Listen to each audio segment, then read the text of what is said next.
ನಿಧಿ ಆಸೆಗಾಗಿ ದುಷ್ಕರ್ಮಿಗಳು ಭೂಮಿ ಅಗಿದು ಓಡಿ ಹೋಗಿರುವ ಘಟನೆ ಚೇಳೂರು ತಾಲೂಕಿನ ಚಿಲಕಲನೇರ್ಪು ಗ್ರಾಮದಲ್ಲಿ ನಡೆದಿದೆ.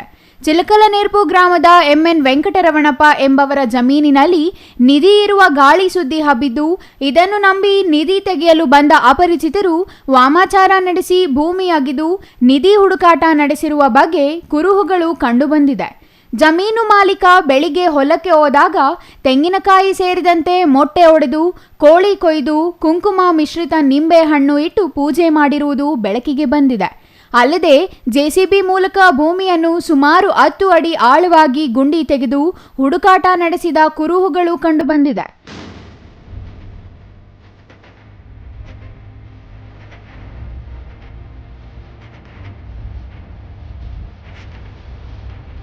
ಅಪರಿಚಿತರು ನಿಧಿ ಇರುವ ಸಂಶಯದಲ್ಲಿ ಈ ಕೃತ್ಯ ನಡೆಸಿರಬಹುದು ಎಂದು ತಿಳಿದ ಮಾಲೀಕ ಎಂಎನ್ ವೆಂಕಟರಮಣಪ್ಪ ಕೆಂಚರ್ಲಹಳ್ಳಿ ಪೊಲೀಸರ ಗಮನಕ್ಕೆ ತಂದಿದ್ದಾರೆ.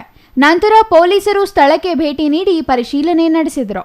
ಈ ಜಮೀನು ಚಿಲಕಲನೇರ್ಪು ಗ್ರಾಮದ ಎಂಎನ್ ವೆಂಕಟರಮಣಪ್ಪ ಎಂಬವರಿಗೆ ಸೇರಿದೆ. ನಿಧಿಗಾಗಿ ಇಲ್ಲಿ ಭೂಮಿ ಅಗೆದಿರುವುದು ಇದೇ ಮೊದಲಲ್ಲ. ಈ ಹಿಂದೆಯೂ ಹಲವು ಬಾರಿ ನಿಧಿಗಳ್ಳರು ಪೂಜೆ ಸಲ್ಲಿಸಿ ತಗ್ಗುಗಳನ್ನು ತೋಡಿದ್ದ ಘಟನೆಗಳು ನಡೆದಿತ್ತು ಎಂದು ಪಕ್ಕದ ಜಮೀನು ಮಾಲೀಕ ರಾಮು ತಿಳಿಸಿದ್ದಾರೆ. ನಮ್ಮ ಜಮೀನು ಗಡಿ ಭಾಗದ ಆಂಧ್ರ ಹಾಗೂ ಚಿಲಕಲನೇರ್ಪು ಗ್ರಾಮದ ಸರಹದ್ದಿನಲ್ಲಿರುವುದರಿಂದ ಈ ಜಮೀನಿನಲ್ಲಿ ನಿಧಿ ಇದೆ ಎಂದು ಗ್ರಾಮದ ಹಿರಿಯರು ಮಾತನಾಡಿಕೊಳ್ಳುತ್ತಾರೆ.